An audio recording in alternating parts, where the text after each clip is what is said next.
بسم الله الرحمن الرحيم والصلاة والسلام على أشرف المرسلين سيدنا محمد وعلى آله وأصحابه أجمعين. ورزان خوشيستان، السلام عليكم ورحمة الله وبركاته.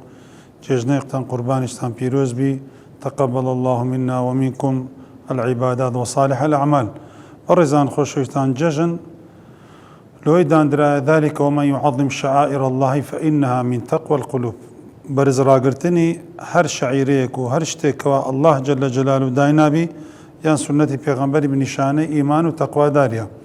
یەکەم خاڵ بەڕاستی نوێ نەکردنەوەی تازیە لە جەژندا کە تازیە نوێ دەکەیەوە، یعنی کە ئەنەهو کەیف دڵت بەو جەژنەی خۆش نییە. خدا ڕۆژەکەی بە جەژندانایە لۆ کەیف و خۆشی دڵەکانمان بەلامەت و دەکەیە تازیە و خەمباری و ناخۆشی.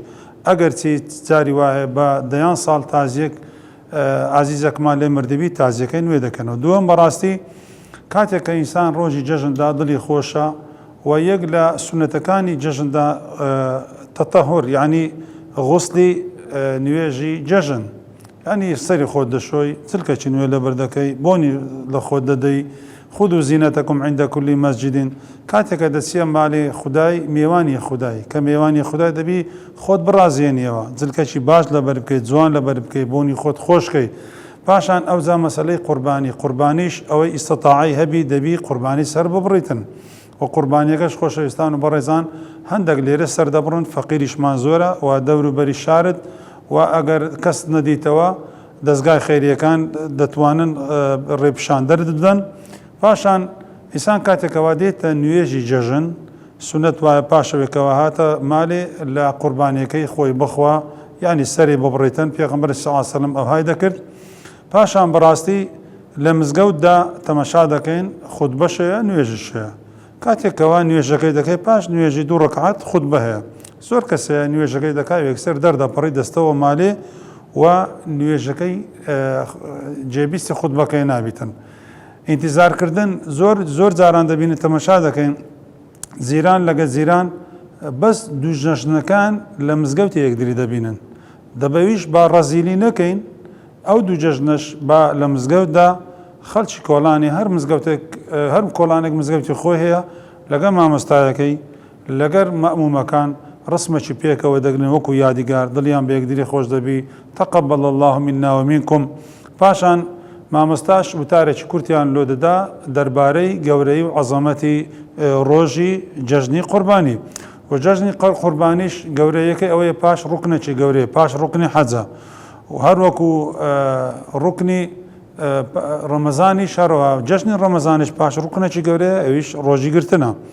پاشەوی خۆشەویستان ئینسان دەبی ویسعەت و خۆشی فراوانی و دڵخۆشی و بایەتە ناو ماڵ و منداڵی خۆی، تووڕە نەبی. لەو ڕۆژانە زۆر کەس جاران دەبینی ئینسان ئاگای سەیتەری لەسە خۆی نامینێ، دەگاتە دەرەجەی ئەوەیە کەەوە لەگە خێزانی بەشەر دەیان تەلاقی دەدا. نەخێر، ئەو ڕۆژە ڕۆژی خۆشیە، منداڵەکانت بە وەکو باب گەورەی ئەو ماڵەی لەگەریان دانیشە، نەک لەگە برادەران دەربسی ڕۆژێک دوو ڕۆژ سێ ڕۆژ سەفەرێکی بکەی ماڵ و منداڵت بەجێ بێلی، خۆشی باوێنە ماڵ و منداڵت وا دڵیان خۆش بی و خواردنی خۆشیان لۆ بکڕا. فەقیر و دەوڵەمەند ئەوڕۆ بای خۆی خواردنی هەر هەیە خۆشەویستان، بەڵام نەگاتە دەرەجەی ئەوەی کەوە ئاستی ئیسراف بکرێت. ئیسراف بەڕاستی شتێکی زەم کراوە، خدای ڕەب العالەمین زەمی کردیە ئەگەر لە مباحاتیش بی، ئەگەر لە حەرامیش بی بەڕاستی مبەدیرە کانی ئیخوانە الشەیاطین والعیاذ بالله.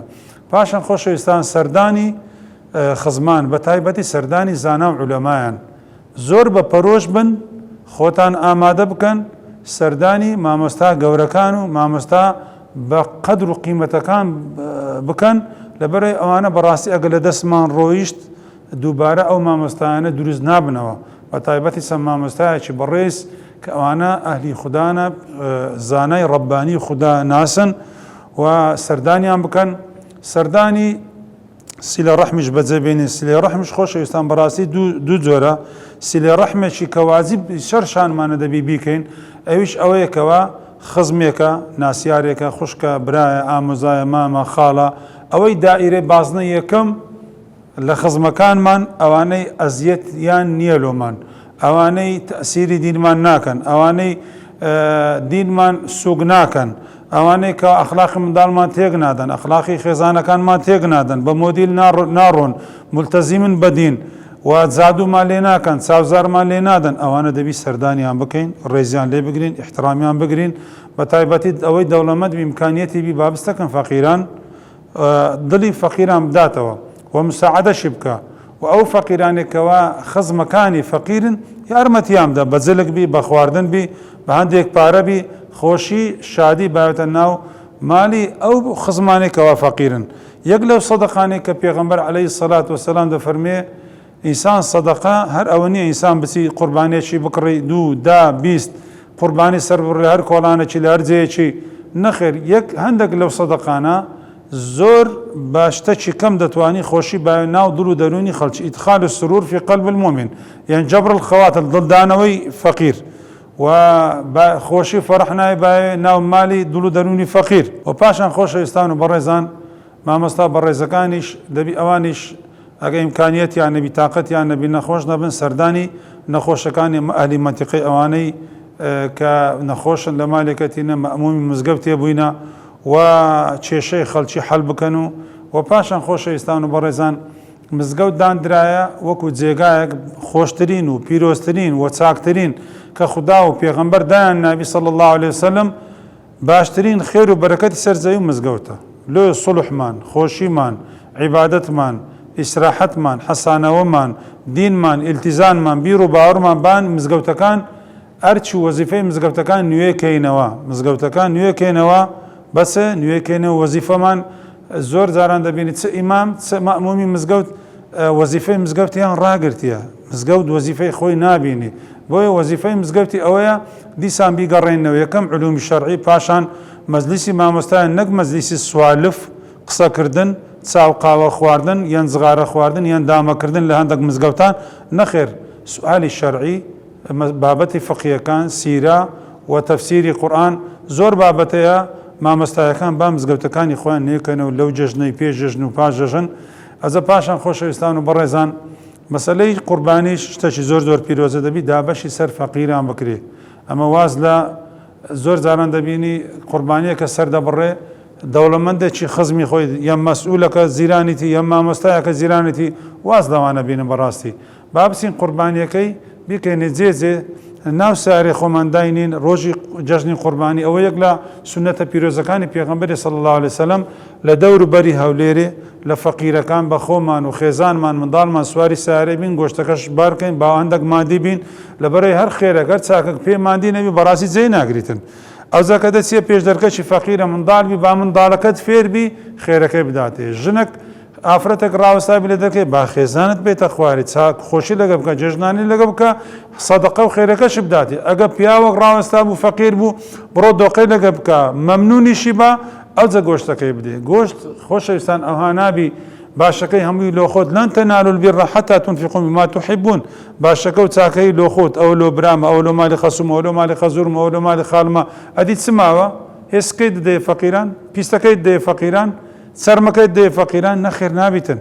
دەبی بە عەدالەت دەوڵەمەند بەردەوام ئەلحەمدولیلا مامۆستایەکانیش مالیان ئاوەدان ئێستا وەکو پێشان نییە، ئەوانیش ئیمکانیەتیان باشە، وەزعیان لە زۆر فەقیران باشترە، کەواتە مەیدە دەوڵەمەندی، مەیدە مامۆستا و مەلای و مەیدە مەسئولانیش بدە فەقیر دەوروبەری هەولێرێ بزان ئەو مەنتیقە فەقیرانە بڕۆن بگەڕێن سواری سیارەی بن، خۆتان ماندی کەن، کو لە حەج ماندی دەبی، کو لە ڕۆژی گرتن ماندی دەبی، کو لەو عیبادەتانە ماندی دەبی. ئەو هاش بەو خێری کەوا سەدەقەیە قوربانی پێی ماندی بێ. سەدەقەش ئەوەی خۆشەویستان هەروەکو باسم کرد بە عەدالەت تەوزیعی بکەی، دەبی لۆ خۆت هەڵبگریت، دەشبی بە هەدیە بیدەیە دەوڵەمەندان، بەڵام وەڵا ئەو ڕۆژ و ڕۆژگاری یارمەتیدانی دڵدانەوەی فەقیریە. بەڕاستی فەقیری وایە بە مانگ گۆشتی ناخواتن.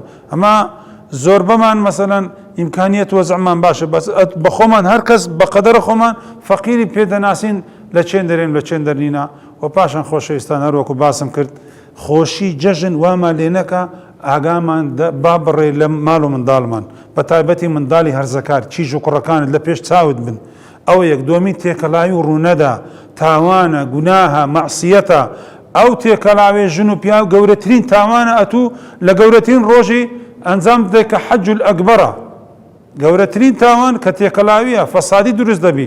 پاشان دۆقە لەگە نامەحرەم، معقول نییە تو دۆقەی لەگە ئافرەتە چی بکەی کە مەحرەمی تو نییە ئەگە پلکت بیقەی ناکە داکەت خوشکت خێزانت بەلام نامەحرەم بی نابی پاشان خۆشی جەژن وامان لێ نەکە حیجابمان فڕێدەن بکەی ئاجوو بۆن و خۆمان وا لێ یەکەین کەوا خودای لە خۆمان تۆڕە بکەین والعیاذ بالله جەژن خۆشی جەژن وامان لێ نەکات تووشی معسیەت و گوناه بین ئەوە آخر قسەمە ئینشاءالله بە خۆشمی دەبی ئیلتیزامی پێ بکەم و ئەوەی بەڕێزیش یا ڕەبی خودای جەژنمان پیرۆز بکەی یا ڕەبی خودایە مسلمانان ڕزگار بکەی لە هەر شوێنێک دابن لە ناخۆشی دامن دەربە دەربن یا ڕەبی خوددا و مسلمانانێکەوە لە غەزەی لە فلەستین لە هەر جەیەکی یا ڕەبی خوددا لێیان قەومایە کە حەز ناکەم بە جەژن یا ڕەبی خودایە ڕۆژیان مبارەک بکەی ڕۆژیان پیرۆز بکەی ڕۆژیان خۆش بکەی لە بەختەوەری دابشین وەکو ئێمە جەژنی قوربانی بکەنە فەرەحنایی بکەویتە ناو ماڵ و منداڵیوانیش يا أرحم الراحمين يا الله وصلى الله على نبينا محمد وعلى آله وصحبه أجمعين.